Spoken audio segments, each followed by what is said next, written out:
Well, that's actually an interesting question. First of all, money is prior to money.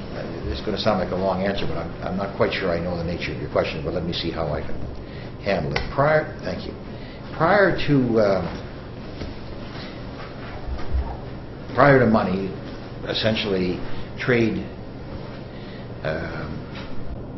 So isn't it a little bit fraudulent though if I were to walk into a bank and they give me a receipt I can redeem at any time, but it's only noticed that it would be called fraud if everyone came to the bank and requested their money?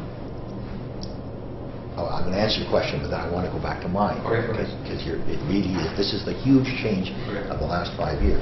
It's not fraudulent. It's not fraudulent. Because everybody understands it, but it is. No one really understands it. Well, okay. I mean, those who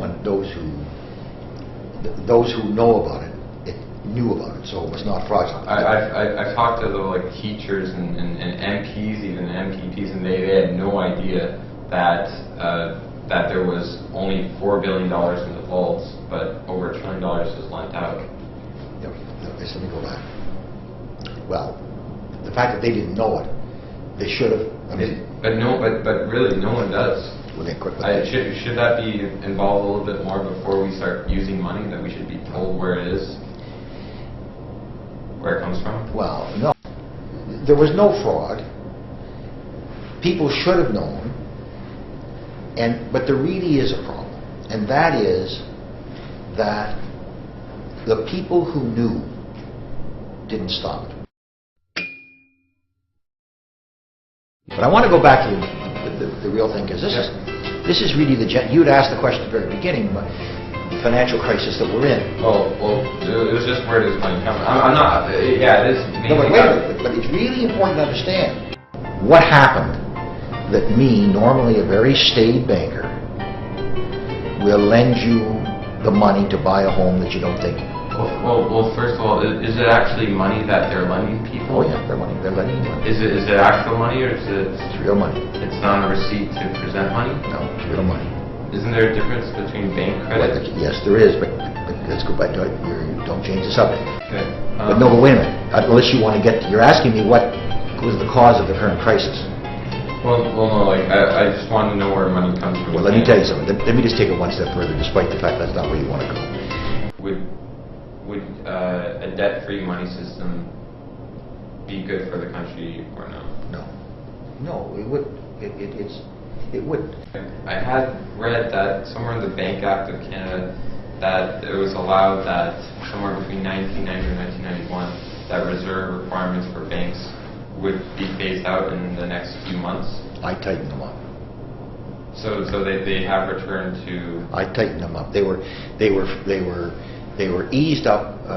Conservatives eased them up in 90 or 91. Yeah. And I tightened them up in 95. So what did you make them?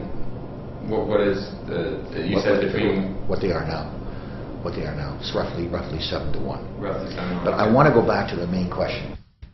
Maybe he means he tightened it up so much that it slipped right through his fingers back into legislation.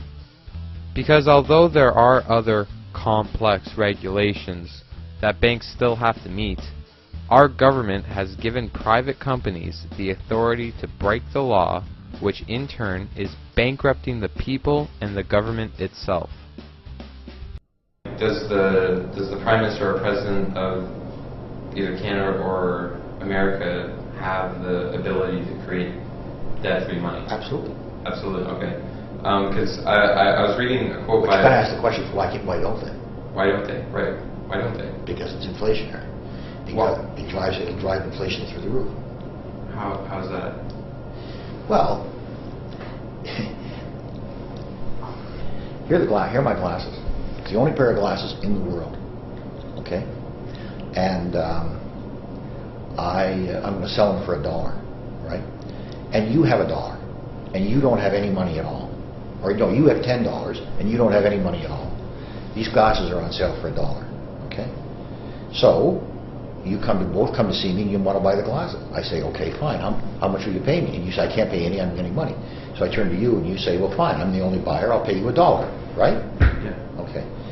Let's say the glasses are on sale for $1 today, and you both have $10, right? So you come to me and you say, and you both desperately want my glasses. So you say to me, I'll give you $1. And I say, well, okay, they were for sale for $1, but what will you give me? What are you going to say to me? You're going to say $2. $2. Sure. Okay. All of a sudden, these glasses, which were worth $1, are now worth $2. That's inflation. And that's inflation. The more money there is in supply, the danger there is there's going to be inflation.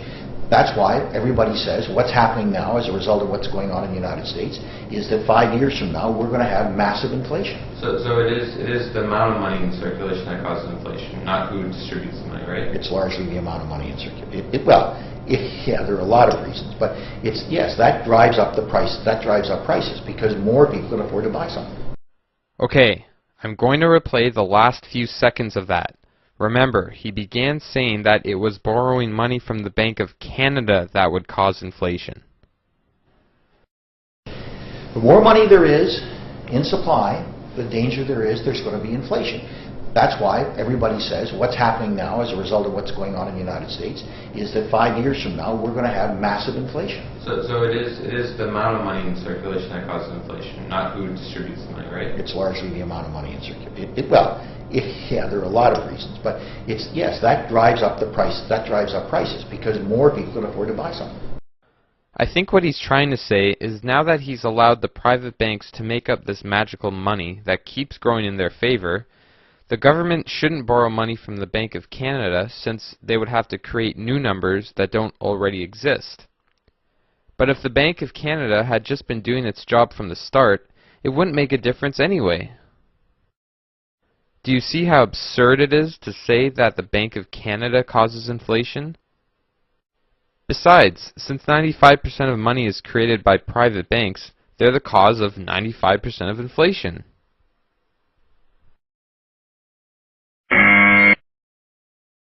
Because of the decisions made by prime ministers like Paul Martin, this is how money in Canada sadly works.